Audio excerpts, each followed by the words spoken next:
Welcome back, everyone, to Vox Markets. My name is Paul Hill, and I'm delighted today to have with me special guest CEO Monique Fayad and co-founder Marla Dubinsky of Trellus Health, a leading and pioneering resilience management healthcare provider. So welcome, ladies. Welcome. Nice to be here.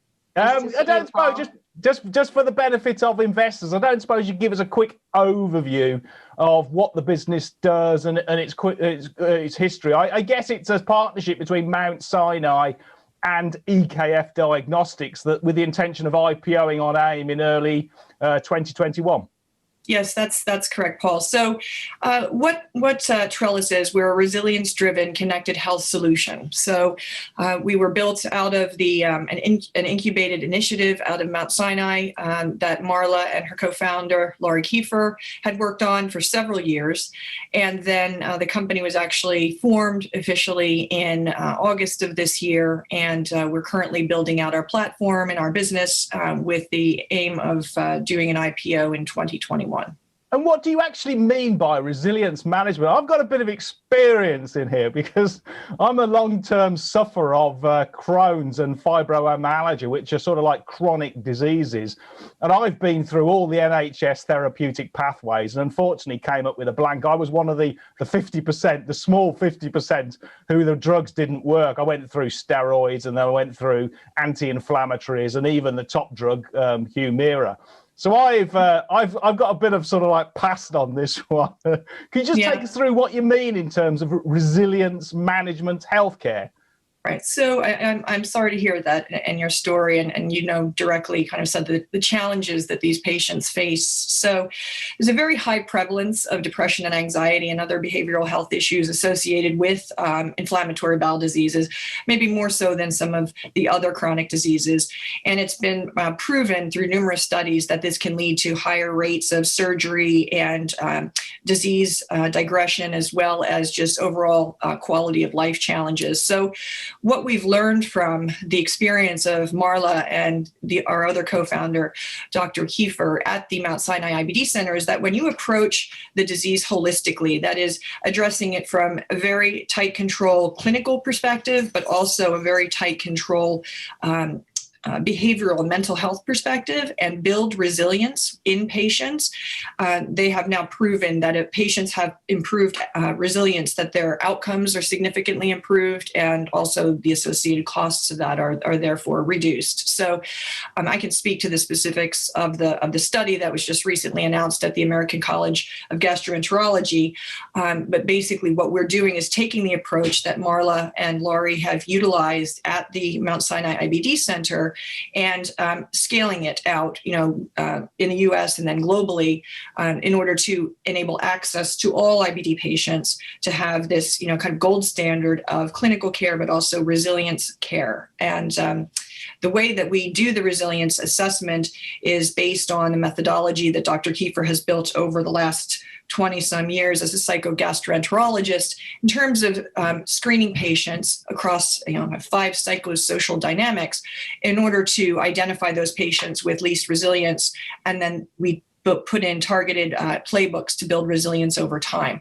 So this is when we say resilience driven, everything we do is really focusing on identifying those patients that have lowest resilience and therefore at high risk, and putting care plans in place that address their areas of low resilience and build that over time. And that's proven to therefore improve outcomes. And does anybody else do this sort of like end-to-end resilience and medical or mental and medical sort of service? Because certainly from my experience, they don't. The NHS do the medical side and they throw drugs at you where they believe it's the best likely outcome. But there's nothing on the mental side at all. Yeah, so let me maybe take a little bit on about the story of resilience, just to build on that from as someone who works at Mount Sinai, where Crohn's disease was actually discovered in 1932 by Dr. Beryl Crohn. So we have a long-standing legacy and commitment to optimizing the management of inflammatory bowel disease. And what we saw is if we focus solely on the physical aspects of these diseases, we are missing probably about 50% of the outcomes that are driven by just holistic whole well-being, right? Thinking about the fact that there's a definitive mind-body experience in patients with chronic conditions, and IBD is really the quintessential example of that. So the power of resilience, or the science of resilience, falls in the domain of positive psychology. I think we forget about the concept that instead of going back to all the adversity that that has shaped me to today, we're using that to build a toolkit so that you propel forward and flourish. And that's what resilience is. It's the ability to move forward so that no matter what transitions occur in your life, whether it's a disease transition or a life transition, you have the toolkit to overcome adversity and thrive, not just survive, which I think is something all our patients are really desiring. Yeah, and I found from my own personal experience, it's sort of like it's got two sides of the same coin.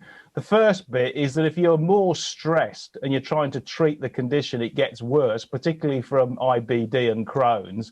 So whilst you are going through the medical benefits or the medical treatments, then it can be inflaming the condition. And then likewise, if you come out of the actual pipe and you've still got problems, the biggest issue you have to do is accept the actual condition, and therefore give you the ground and the basis to move forward and to then to effectively self-treat yourself. But unless you hit it on both aspects, on the mental side and the physical side, then frankly, you end up just going down a pipe, and you can lead to depression. And it's I've seen a lot of other people, until you do that acceptance, you can get a lot of mental health issues coming off the back of it. Yeah, the number one, if you look at all the psychosocial domains, and Monique mentioned there's about 5 that go into managing or optimizing one's resilience, disease acceptance is probably the most common area that our resilience playbook will actually address. I think that's going to help a lot. But really what we're doing, and you hit the nail on the head, is we're empowering people to self-manage and be self-effective. And it's not just in their IBD life, but life in general. And I think we're all born resilient. Something happens, we get pushed back so far, we almost lose hope or optimism that we're going to be able to overcome this. And sort of, our goal is to build warriors one patient at a time, which is what we were doing and still do in an analog version at Mount Sinai today. And that's really what gave us the idea that we need to bring this to the masses. This is not something that should be restricted to someone who gets through the bridges, through the tunnels, drives through the city, and has the opportunity to actually see us at Mount Sinai in person. Yeah, the biggest hurdle, certainly with the human race, and from my experience, is that we're hardwired to believe we're going to go back to where we were before, even before the condition. And on that basis, yes, if you break your arm, you're likely to. But if you have a chronic condition, that's long-term and tends to be, as you age, deteriorating, which is certainly what I found. And on that basis, you're never, ever going to be able to do the things when you were 4 or 5. You just got to accept it. And because of that, then, if you never get to that acceptance in the resilience, then unfortunately you'll always be frustrated, and it'll actually worsen the condition because you become more inflamed. Okay, that's okay. So are there any other, you're concentrating on IBD. What is the IPR you have in that area? You said you've got a huge database or some sort of like a therapeutic expertise in that area? So what Trellus have licensed from Mount Sinai is we have an exclusive license to commercialize the GRIT patent pending IP. So this is a methodology, again, for assessing resilience, as I mentioned, across 5 psychosocial dynamics, and generating targeted playbooks based on areas where patients need to build resilience.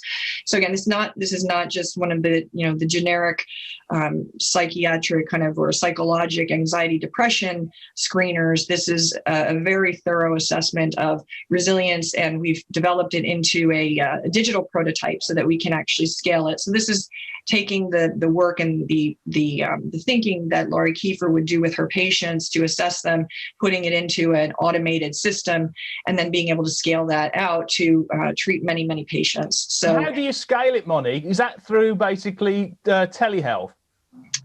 Well, telehealth is part of it, and actually, we're creating our own cloud-based, very HIPAA-compliant, secure platform, which we refer to as the Trellus Elevate platform, which enables us and our dedicated employees. And just to be clear, we actually will be employing licensed healthcare professionals, not just kind of certified coaches, to deliver care and manage and coordinate care with our patients. So we'll have registered nurses and licensed clinical social workers and dietitians dedicated to the patients. These are often resources that patients just don't have access to in normal care settings.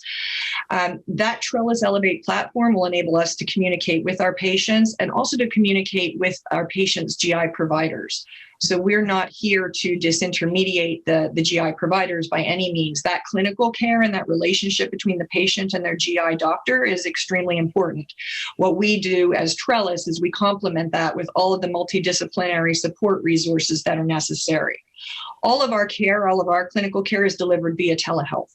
So telehealth is an essential and important part of our operation. It wouldn't be possible to do what we're doing without telehealth. And we, again, that enables us to reach geographically pretty much anywhere and to reach people who don't have access to, physical access to, a care setting, which is great, especially for IBD, where there's typically problems with, getting to a care center, physically accessing, traveling is always can pose a problem to these patients. So it works seamlessly, basically, with the doctors, the hospitals, and the consultants, but gives a broader perspective, I guess. Correct. So the two key components of what we're doing is making sure that the patients are receiving gold standard clinical care. So we are actually helping them, the GI doctors, to monitor important biomarkers. Does that personalize it, Monique? Is that the personalization element that effectively, if you're you're doing sequencing or you're looking at biomarkers, you're tailoring the service to the individual rather than doing a one-to-mass sort of like product? Oh, absolutely. I mean, our whole business is built around precision health. Yeah. It's not just precision medicine, but the fact that we're approaching all factors of the person, the patient, in terms of their well-being, their emotional status.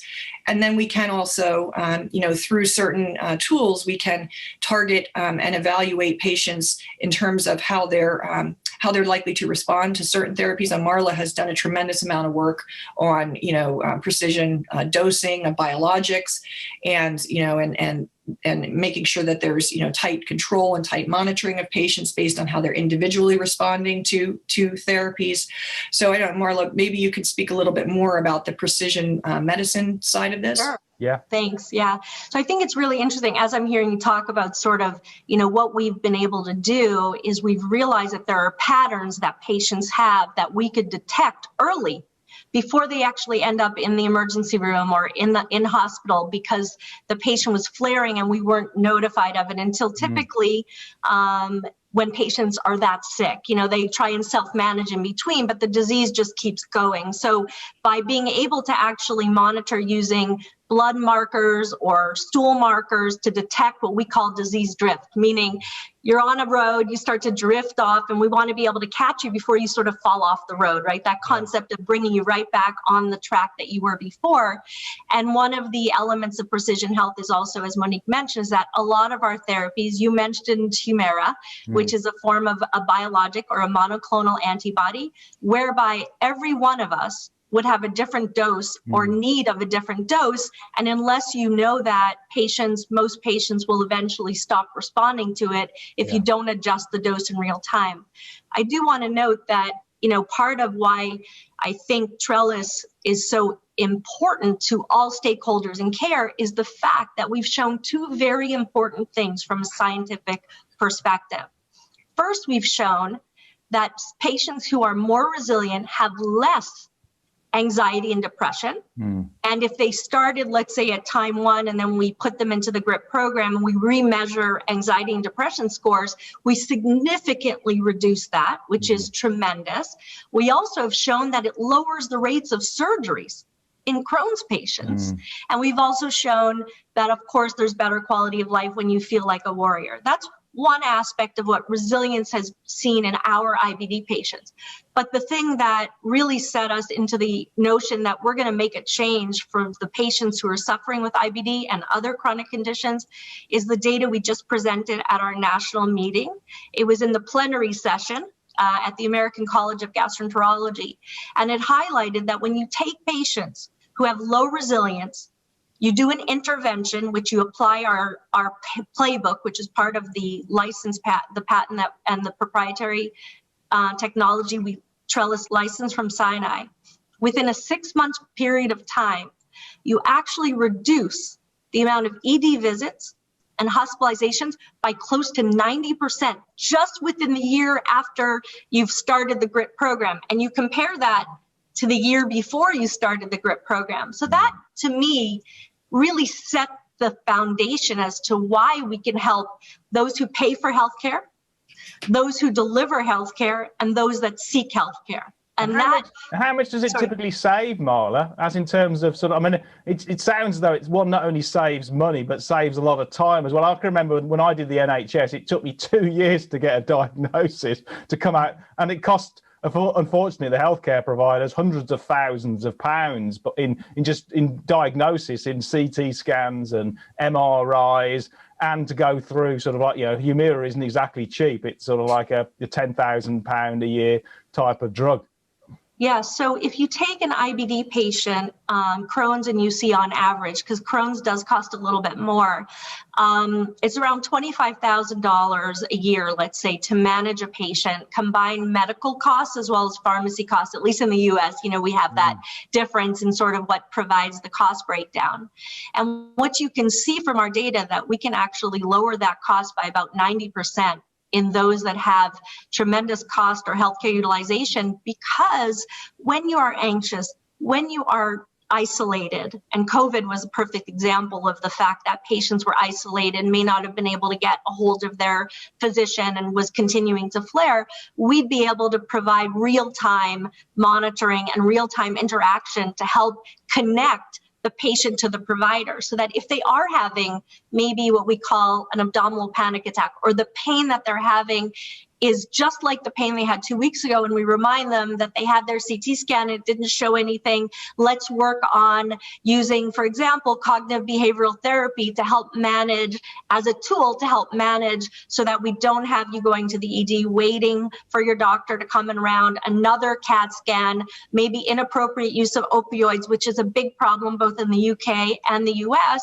And the fact that Trellus is going to be able to track that and mitigate that and be able to put patients back on the right track just by building resilience, I think is a really incredible feat that we're going to be able to provide to the community at large. Yeah, and in terms of the actual database, I'm guessing as you put in more samples and you add in more patients, it only gets deeper and more, the efficiency increases and then builds up a huge barrier to entry, I guess? Absolutely. Underlying all of the care that we're providing, all of this targeted precision care, there'll be a database, underneath it that will be able to generate more and more data, insights, real world evidence around how to treat patients and optimize therapies, therapy sequencing, predict flare, that type of thing. So there'll be a lot of information and insight. So that's a big part of our business, is actually the AI and machine learning that's going to sit underneath all of our actual patient care activities. So if you had a provider like Apple or Google deciding to take in, I mean, even if they've got big dollars, they can't replicate what you've already done, because it's got huge amounts of sort of depth of patient medical, and it's just impossible to replicate. It takes them years to get all of that sort of history.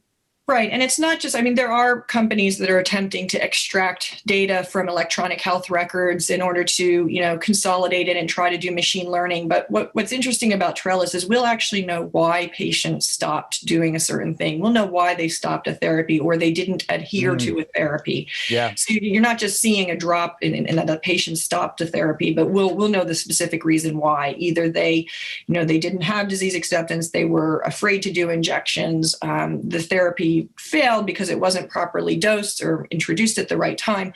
We'll know why. And that's really something much more insightful than just knowing data points. Yeah, and a lot of it could be to do with personal reasons, isn't it? That's the point. Exactly. And Monique, in terms of COVID, I mean, has that accelerated the whole sort of business proposition in terms of telehealth? Because vaccine or no vaccine, certainly consumers in the UK, because we've had sort of like video consultations with GPs for the last 9 months and they've gone really well. I mean, it's just moved not everything online, but certainly people have become far more comfortable rather than having to sit in the line and go and see a doctor. They're very happy now to have a video call. Yeah, what's interesting is that one of the things that is important about Trellus also, and what is different from those that are doing real world data extraction or evidence, is we actually look at the social determinants, right? So you can't do good research or change care if you don't understand the social determinants in which a patient's environment, we go to them, we get to see. And the reason why I say that is during COVID, we obviously changed everything to telehealth, and we were able to enter the homes of patients. We saw their pets. I got to meet like the whole family. It was just such a different interaction, but it gave me a sense of, I wanted to let them know that everything's going to be okay. And there was something about that interaction, be it not in person, that gives this reassurance. And I think what COVID did is it showed us we can deliver high-level care through telehealth. However, what it did show me is that there still needs to be a human touch. And I think where companies go a little bit off sort of the importance of understanding that there needs to be a little bit of touch. You need to know someone's there for you. And I think the right amount of tech touch that Trellus is going to bring is going to give people, the hope that there's someone there in my corner, and everybody needs a little hand holding at the beginning. We all do. And I think that's what really is unique about Trellus. And I think the fact that Trellus is also going to be about engagement, consumer activation, empowerment, goal-oriented, I think those are all buzzwords. And unless we change behavior, right, that's what's unique. A lot of point solutions are just apps that say, you meet criteria of stress or anxiety, go see someone or do something about it. The fact that we have literally plug and play an actual playbook based on science and been validated and tested for different types of resilience constructs or domains. And the fact that resilience is something that can be taught. You get better at it. You get stronger as you go through. Absolutely. I need that. You become more resilient. Yeah, I need it. Sometimes we all needed it during the last 10 or so months, that's for sure. Yeah. Okay, and then I'm guessing sort of like, how big is the addressable market? I'm guessing it's huge here because it's effectively very new, isn't it? Well, yeah, I mean, it depends on how you're looking at it. If you look specifically just at IBD, there's been a lot of studies in the last year by the Crohn's and Colitis Foundation using, insurance databases. And they basically identified that the total direct cost is about $30 billion, $30 billion US. And so if we're targeting saving a portion of that as our business model, which is really a shared savings business model, it's quite significant. Now, if you expand it more broadly, because we are not going to be just a one disease solution, like we can apply this resilience approach pretty much to any complex chronic condition. And our license from Mount Sinai is actually includes 7 very broad disease categories. And what are they sort of like arthritis and diabetes and stuff? Well, you've got all the inflammatory autoimmune diseases, kidney disease, diabetes, heart failure, cystic fibrosis, cancer. Can you do long COVID and mental health? Well, certainly we can apply it, and we're actually in discussions with Mount Sinai and the Center of Stress and Resilience, because Mount Sinai really are, first of all, they were ground zero for COVID in the United States. Yeah. Secondly, our Dean Charney has a very his whole focus really is about building resilience, and he's published on it. So there's a lot of activity going on at Mount Sinai right now around stress and resilience for COVID and for the healthcare workers that have been, kind of really exposed to all this COVID activity over the last year. And we are, in discussions with them about how this resilience assessment and, methodology might apply just to, COVID and those, healthcare workers affected by the stress of COVID treatment. So And patients. I think, Paul, you noted the long haul. The long COVID. I mean, it's hundreds of thousands of people just in the UK who are suffering long term from tiredness and fatigue and all kinds of stuff. And so that's one of the other groups at Sinai. Sinai, of course, as Monique, ground zero of ground zero. If there was even a smaller zero, we'd be at Sinai. But the idea that we do have a long haul clinic set up, and we're in talks with the clinic to see how maybe our interventions may be able to help exactly that situation. Because again, resiliency, we were all knocked back. Now it's about building back. Yeah. And just to give a sort of context for investors here, I mean, the granddaddy telehealth company listed in NASDAQ is Teledoc, which is currently growing at roughly, over 50% organic like for like. And it recently bought a business which actually does telehealth, but for chronic diseases, for diabetes, Livongo, I think it's called. Livongo. Livongo. And it bought it for, I think it was $18.5 billion, which was over 20 times sales. And that was growing at nearly 100% per annum, like for like, which is similar sort of Zoom sort of like growth. But I think that just gives a picture of the huge opportunity and roadway ahead for this sort of like for this business. Are there any customers currently for the business? What is sort of like the commercialization strategy for Trellus? Sure. Well, we currently don't have any customers or any patients under management. I'd be one. If you can sell it into the UK, I'll have a subscription. There's definitely a tremendous amount of patient interest in this type of solution, as you can represent. We just launched the company officially in August. We're in the process of building out our Trellus Elevate platform right now. We're currently in a testing and staging environment. We expect the platform to be live in February of this year. So we need that underlying platform technology to enable us to do all the care coordination that we're talking about. The GRIT prototype, or the GRIT assessment, has already been digitized, and that's ready to go. And we're in discussions right now for our initial demonstration projects for two. One is a large employer and the other is a health plan, that we expect these contracts to be finalized and have patients under management by the end of Q1. So those are really important milestones for us to demonstrate and get the patients under management. What we've been talking about in terms of data has all been based on the experiences and data that the co-founders have published at the Mount Sinai IBD Center utilizing this approach. We want to be able to start, managing patients and generating our own data about outcomes, using the Trellus methodology outside of, Mount Sinai and as a business, so that we can demonstrate just the tremendous outcomes we expect from this approach. And ultimately, will you be offering it sort of direct to the consumer as well as to the sort of the insurer companies and the health guy, or is it basically going to be through major corporations because it's easier to handle? Yeah, our primary focus in the beginning will be working with, major health plans and self-insured employers and labor unions that want to manage their populations, their employee members, costs and outcomes. That said, we are evaluating a direct-to-consumer model, and potentially later next year or in 2022. Sometimes we're evaluating other diseases relative to IBD, like IBS, which has a much broader reach, many more patients affected, a lower amount of costs. But again, when you look at it cumulatively, the cost and the productivity impacts for employers are really high as well. So we're starting with, if you can do IBS or colitis, then my two brothers will also be paying customers. I can promise you. We can expand beyond, Have a family membership. Okay, so we'll have a family discount, family plan. Okay, that's I think one of the things that you bring up, so just to highlight, because there's often a confusion between IBD and IBS, so I'm going to take my physician hat and sort of make that clear. So inflammatory bowel disease refers to Crohn's disease or ulcerative colitis, right? Those are two main categories of the term IBD.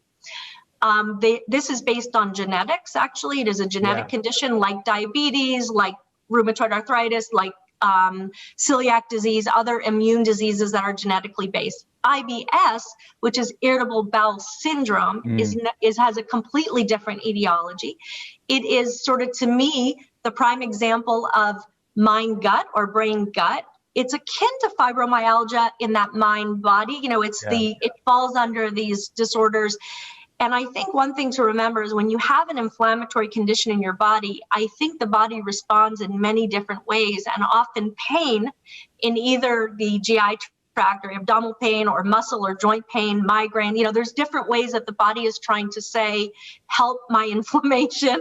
I'm manifesting in different ways. And I think the fact that GRIT really goes after irritable bowel syndrome on top of IBD or as a standalone for IBS, which is what Monique was getting at, is that tech touch will be different for a disease like IBS, where technology is probably going to be the biggest driver of change, using cognitive behavioral therapy, for example, more digitizing, versus IBD, because of the complexity, and there is an underlying genetic and microbiome role, for example, which again, that we can get into another time. It does require a little bit more touch and a little higher level of sort of deciphering where we monitor the disease. So they are very different, but often overlapping. Yeah, no, my full brother, my sibling has got colitis, and my half brother has got IBS. So it's quite interesting how the family sort of like, splits in that.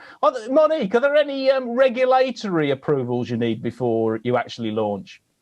Well, what's interesting is that we're not a device, we're not, a pharmaceutical, we're not a drug. So, we really, in terms of regulatory, and we've done a thorough review of this, there are some regulations in the US that are starting to look at, software as a medical device. Our regulatory advisors have, basically said, look, this is what we're doing is really a care management approach. It's not a device or a diagnostic. So there aren't any significant, FDA hurdles or timelines that we need to, be mindful of. Really, we need to make sure that we're in line with the state regulatory laws around telehealth and licensing of our healthcare professionals. There are a lot of laws vary state by state on that, but from an FDA perspective, there's no significant regulatory requirements for what we're doing. Yeah. And what about the timeline to come to the UK? Are we going to see you in a couple of years or 3 years or whenever? I'm hoping sooner. Okay. Again, we have to be careful about what we disclose, because we're a private company, but we are definitely looking to do some interesting work in the UK, hopefully sooner rather than later. I mean, EKF, one of our lead investors, is based in the UK, and they're very interested in us coming over there. We have, 2 very strong advisory board members who are UK based and can give us access to, extensive patients. So we hope that we're in the UK sooner rather than later. Well, if you need any guinea pigs for your trial, then please put me down and my family, because we'll be jumping at it. In terms of sort of like, you talk about scalability, what's the sort of unit economics on it? Is it sort of like, I noticed on Teladoc, but they have a sort of like a more sort of like sort of physician type orientation, but their gross margins are about 65-70%. What sort of gross margins are you guys sort of just thinking of? It's difficult to know because you don't, really nailed it down yet. It's a bit early, but until you start seeing contracts come through. But what sort of like margins are you looking at? So our margins will be based on the number of patients that, we take under management. So it'll scale as we scale with more and more patients. So our goal is to get to the 70% range, in terms of margins. In the beginning, when we have fewer patients under management, the margins will be lower, in the 30s, 40s or something like that. But definitely we will be expecting to scale up to the 70% range for margins.